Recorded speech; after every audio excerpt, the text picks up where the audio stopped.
Good morning, everybody. We are back now in the house of the Lord, ready to praise and to worship Him. Today we will have the inaugural address coming from Travail Sinclair out of Grouchy Baptist Church. But first, the colors of the Christian flag.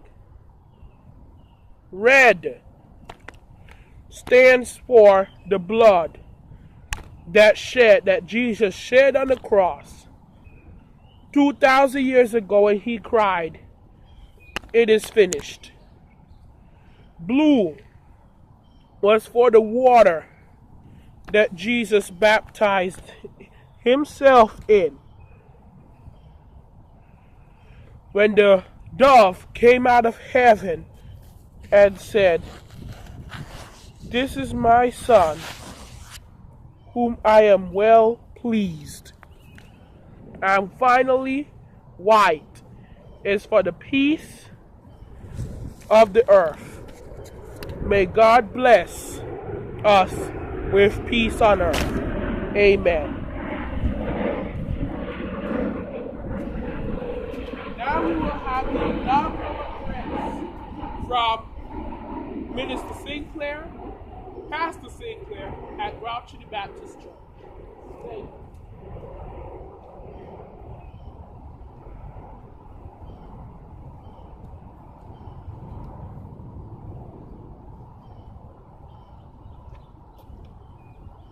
Good morning, and may the Lord say amen. Today I present unto you Grouchy Baptist Church, bringing the world together under God. All of God's people, whether, no matter what race, no matter what gender, no matter what they believe, no matter who they are, what they believe, all persons have the right to join hands with the Father, no matter what or who they are, no matter what or who they represent, no matter what or who they stand for, no matter what country they come from, no matter what is their origin. It doesn't matter where. Doesn't matter what crimes they have committed. The mission of Grouchy Baptist Church is to bring peace and everybody. All persons is eligible for God, because if they set foot in this church, they are trying to be a better person. That's all it takes for them to so much as set foot and come to me and say, "I want to join God." That's all it takes. All persons have the right to join God, no matter how old they are, no matter how evil they are. When you are looking for a way to help somebody and you're always saying, "Well, this person's always bothering me. Well, this person's always being rude. Well, this person's always so evil," I am going to say, what have you tried? There's one easy thing, and that's to invite them to your church. Church changes people's lives. Church is a sanctuary for all persons to join together under God. Church is the best place for anybody to grow. You put your kids in church and you'll see how quick their bad behavior will go away, disappear in the thin air. There's still people, they're still gonna make mistakes. We're always human. We're not sinless like God and Jesus. We're still gonna make mistakes, but we're less likely to do it. Sin is what gives people illness. Sin is what gives people predicaments. Sin is what costs people money. Sin is what put people in jail. Sin is what brings all troubles that we have. Sin is what gives us war. Sin is why we have so many rules. Sin is why there's so many deaths. Sin is why there's so many people with different illnesses today. Sin, sin, sin. It's all sin. This is why when Jesus said, would you prefer for me to tell him, take up your bed and walk? Or would you prefer for me to say, sin no more, your sins are forgiven, now take up your bed and walk? If Jesus had told Lazarus to take up his bed and walk, you know what would have happened? He would have sinned and then come back again to Jesus and said, Jesus, can you heal me? He committed the same sin. And you know what? That's what this church is trying to prevent. We're trying to get people, through the help of God, God is using us to get people on the right track, going the right place, having the best time of their life while worshiping the Father. We want everybody in the world to know that church is for everybody. There's nothing that I say, well, you have to be this, that, you have to be this type of person to understand. I never say that. You know why? Because church is for everybody. No matter who you are, no matter what you are, no matter who you believe. Church is for everybody. As we said, white on the Christian flag represents the color of peace. Blue represents the water where Jesus was baptized. And red represents the blood from when they nailed him to the cross, when they pierced him, his side, with a sword. Blood. Jesus, when at his resurrection, went from flesh and blood to flesh and bones. And he told Thomas, feel my hand. There's a hole, there's a scar right here. That's what was said over 2,000 years. 2,000 years ago, Jesus died upon the cross. He didn't die upon the cross for the righteous.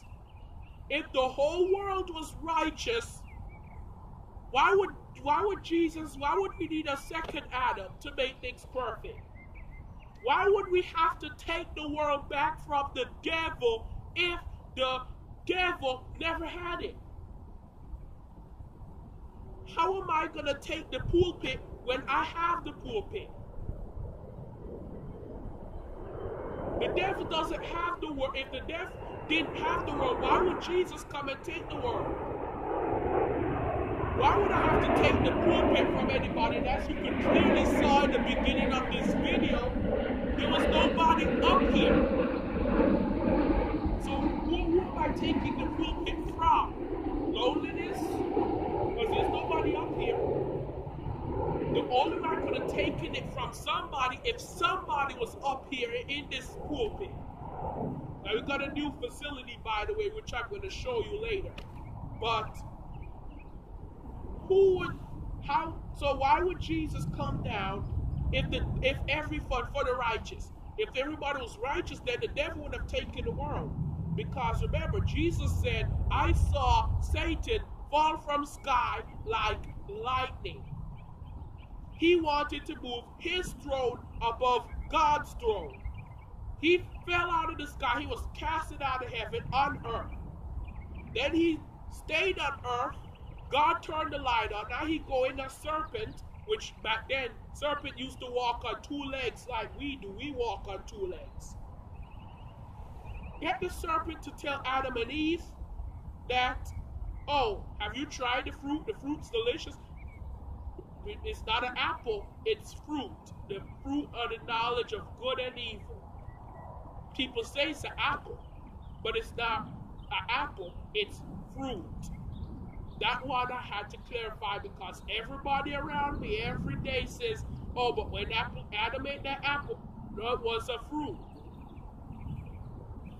Eve got punished because now every time women have to go and have a baby, guess what? It hurts. All you women out there, Eve, when she ate the fruit, now you have me saying it.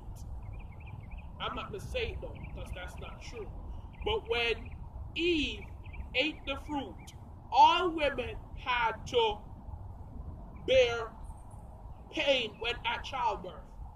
When Adam ate the fruit, you see how I'm sweating right now?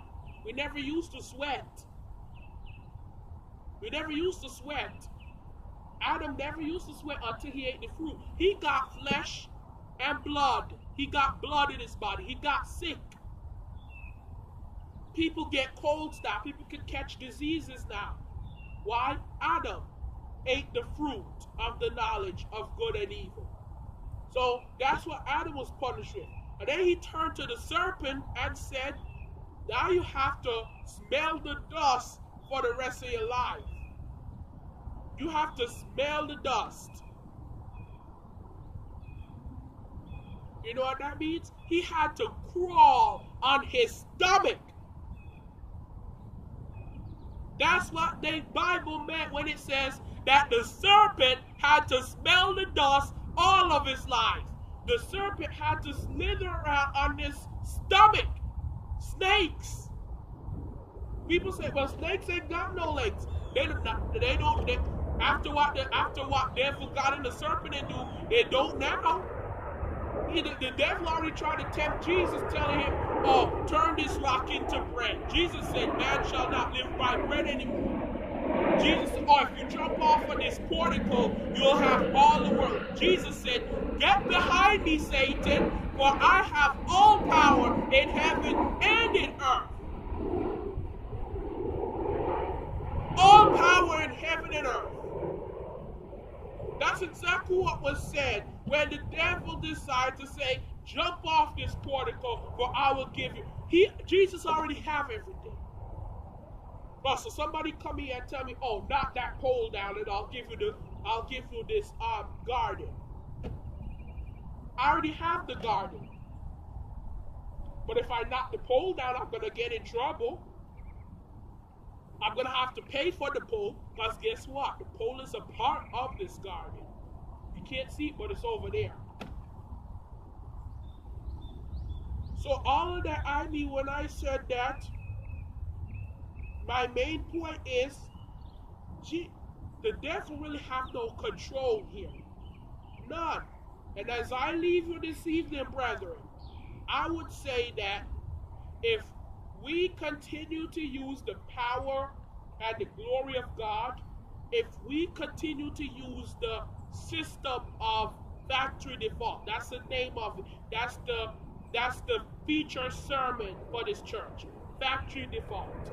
By that we mean resetting, for repenting for